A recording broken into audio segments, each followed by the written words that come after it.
BCom second year group 1 paper second business statistics उसे मैं पढ़ाऊंगा। और इस पेपर में आज हम टॉपिक करेंगे क्लासिफिकेशन एंड टेबुलेशन, वर्गीकरण एवं सारणी। वर्गीकरण एवं सारणी को स्टार्ट करने से पहले मैं आपको इसके बारे में थोड़ा बताना चाहता हूँ कि स्टैटिस्टिक्स का यूज़ हम क्यों करते हैं। इसके लिए मैं आपको एक बात बताना चाहता हूँ कि हम ये जानते हैं कि यदि मुझे किसी चीज़ का एवरेज निकालना है, किसी भी संख्याओं का जब मुझे एवरेज निकालना होता है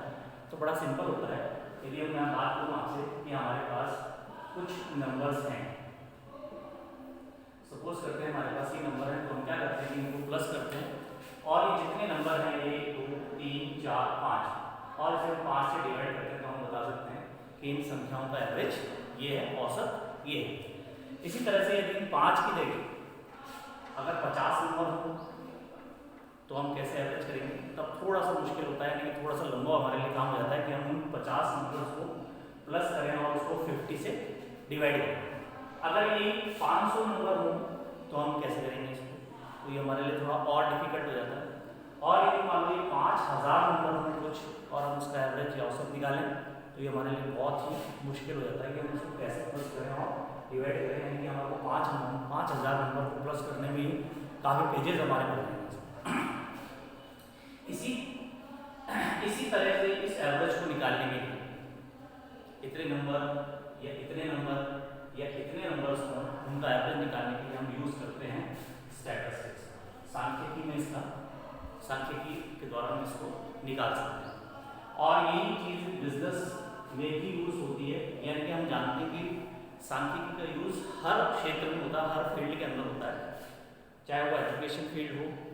चाहे बिजनेस फील्ड हो, चाहे वो जनसंख्या से रिलेटेड कोई भी आंकड़े एकत्रित करके उनके बारे में कुछ हमें निष्कर्ष पर पहुंचना हो तो हम उन सब के लिए यूज़ करते हैं स्टैटिस्टिक्स। इसी तरह से हमारा एक पेपर है group first accountancy and finance के अंदर बिजनेस स्टैटिस्टिक्स, पेपर सेकेंड है ये हमारा, और उसके अंदर हम इसके अंदर कुछ हमारे टॉपिक हैं उसको हम पढ़ते रहेंगे। और इसीलिए आज हमने पहला जो टॉपिक लिया है वो लिया है वर्गीकरण तथा सारणी। अब हम इसके बारे में बात करता हूँ कि यदि मान लो हमारे पास कुछ डाटा है, हमने कुछ डेटा को कलेक्ट किया, अब हम उससे कुछ निष्कर्ष निकालना चाह रहे हैं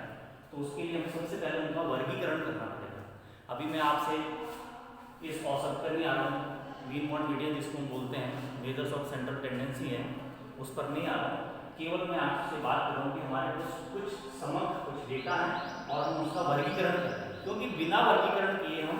उसका एवरेज नहीं निकाल सकते, उसका मीडियन नहीं निकाल सकते, उसका मोड नहीं निकाल सकते। इसलिए हम छोटी सी परिभाषा जिससे शायद आपको अच्छा लगे, इसमें आप देखें इसको समंकों को विभिन्न वर्गों में बांटने की क्रिया, समंक यानी कि डेटा है और उसको कुछ वर्गों में बांटने की क्रिया को वर्गीकरण कहते हैं। जैसे मैं आपको बताना चाहूँगा कि हमारे एज के अकॉर्डिंग 0 से 9, 10 से 19, 20 से 29, ये कुछ हमने ईयर्स में हम किसी भी जनों को, चाहे वो एक टाउन की पॉपुलेशन हो सकती है, हमने उसको वर्गीकरण कर रहे हैं। तो ये वर्गीकरण कहला रहा है कि भाई अब मान लो कि सब उनकी आय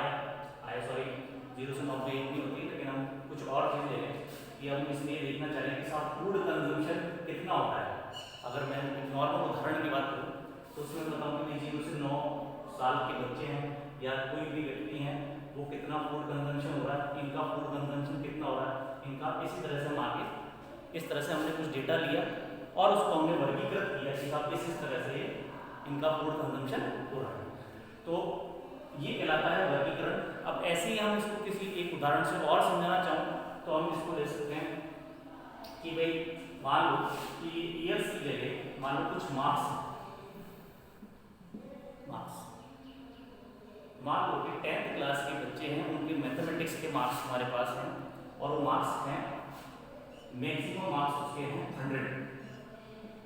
100 से हमने देखा कि साहब 0 से 10 मार्क्स प्राप्त करने वाले स्टूडेंट्स कितने हैं, 10 से 20 मार्क्स प्राप्त करने वाले, 20 से 30, इसी तरह से इसको हम आगे 100 तक चलाते हैं। अब पता चला कि एक क्लास में टोटल स्टूडेंट्स 100 हैं और पता चला कि वो 100 स्टूडेंट्स जो हैं उनमें 0 से 10 के बीच में कितने स्टूडेंट्स आ रहे हैं, 10 से 20 मार्क्स प्राप्त करने वाले कितने स्टूडेंट हैं, 20 से 30, इसी तरह से कंटिन्यू चला। और हमने इसका टोटल अगर देख रहे हैं आगे हमारे स्टूडेंट्स हैं, तो हमने इसको क्या किया, हमारे पास एक पूरा रिजल्ट है, हमने उसको केवल एक वर्गीकृत क्लासिफाइड कर दिया कि हमने उनकी एक कुछ क्लास बना दी कि ये बच्चे इतने हैं, ये बच्चे इतने हैं, ये बच्चे इतने, तो ये कहलाता है हमारा वर्गीकरण। अब इसको हम बहुत सारे क्षेत्र में अप्लाई करते हैं। वर्गीकरण किए बिना हम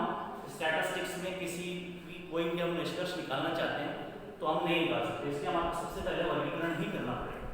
और फिर इन वर्गीकृत आंकड़ों को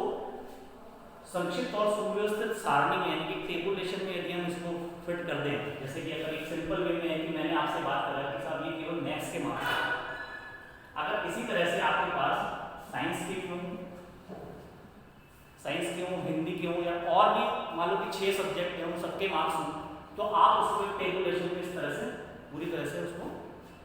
लिख सकते हो, जिससे हमें पूरा एक ही तरह से पता लग जाए कि इतने बच्चे इतने मार्क्स लेने वाले हैं, हिंदी के बच्चे इतने हैं, इंग्लिश के बच्चे इतने हैं, मैथ्स के बच्चे इतने हैं, वो अलग अलग हमें पूरा शो हो। तो यानी कि एक जो सारणी बनती है वो एक सुव्यवस्थित तौर पर बनती है, जिससे हमारे को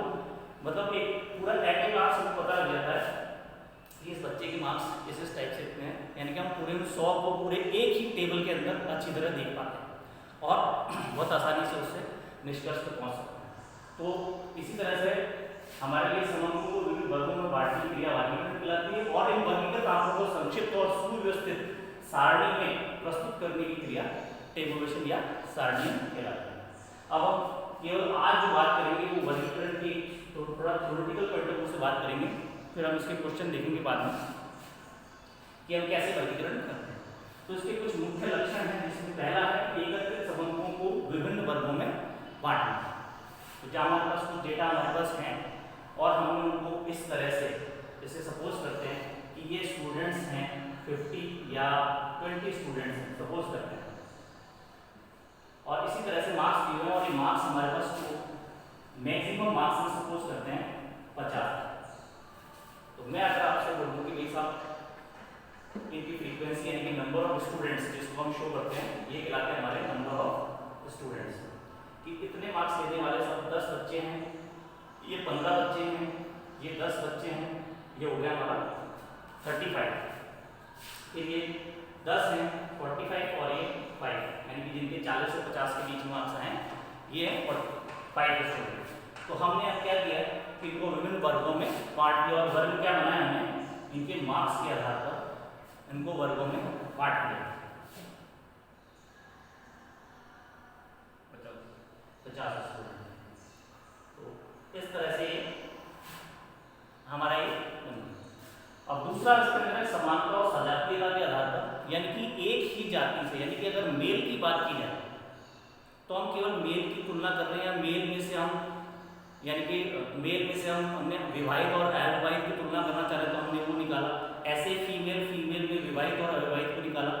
ऐसे शिक्षित और अशिक्षित मेल में से शिक्षित और अशिक्षित को निकाला, फीमेल में से शिक्षित अशिक्षित को निकाला। यानी कि जब हम वर्गीकरण करेंगे तो उनकी सजातीयता को और समानता को देखते हुए उसके आधार पर वर्गीकरण करना है, यानी कि उसको मिक्स नहीं कर सकते। अगर हम वर्गीकरण कर रहे हैं तो प्रॉपर मेल को मेल के हिसाब से, फीमेल को फीमेल के हिसाब से, ऐसी एज के अकॉर्डिंग भी हम इसका उदाहरण ले सकते हैं कि अगर 0 से 10 साल के बच्चों की बात कर रहे हैं तो 19 से रिलेटेड बात करेंगे, 20 से 30, तो इसी तरह से हम बात करते हैं। वर्गीकरण वास्तविक और काल्पनिक आधार पर भी हो सकता है और विभिन्नताओं में एकता को स्पष्ट करता हो, यानी कि जब एक टेबल अगर उसकी बने तो वो पूरी तरह से स्पष्ट हो और एक ही लगे, यानी कि हम केवल जैसे सपोज करें कि हमने केवल एक मैथमेटिक्स के मार्क्स की बात कर रहे हैं तो सबके मैथमेटिक्स के मार्क्स की बात होगी, हम उसमें किसी और के मार्क्स को ऐड नहीं करेंगे, दूसरे के लिए फिर दूसरा, फिर तीसरे के लिए तीसरा, इसी तरह से उसको अलग होना चाहिए और यानी कि विभिन्नता में एकता को स्पष्ट करता हुआ प्रतीत होना चाहिए। तो इस तरह से आज हमने वर्गीकरण के बारे में पढ़ा और अभी हम इसको देखेंगे कि इसके मेथड्स क्या होते हैं इसको वर्गीकरण करने के। Thank you.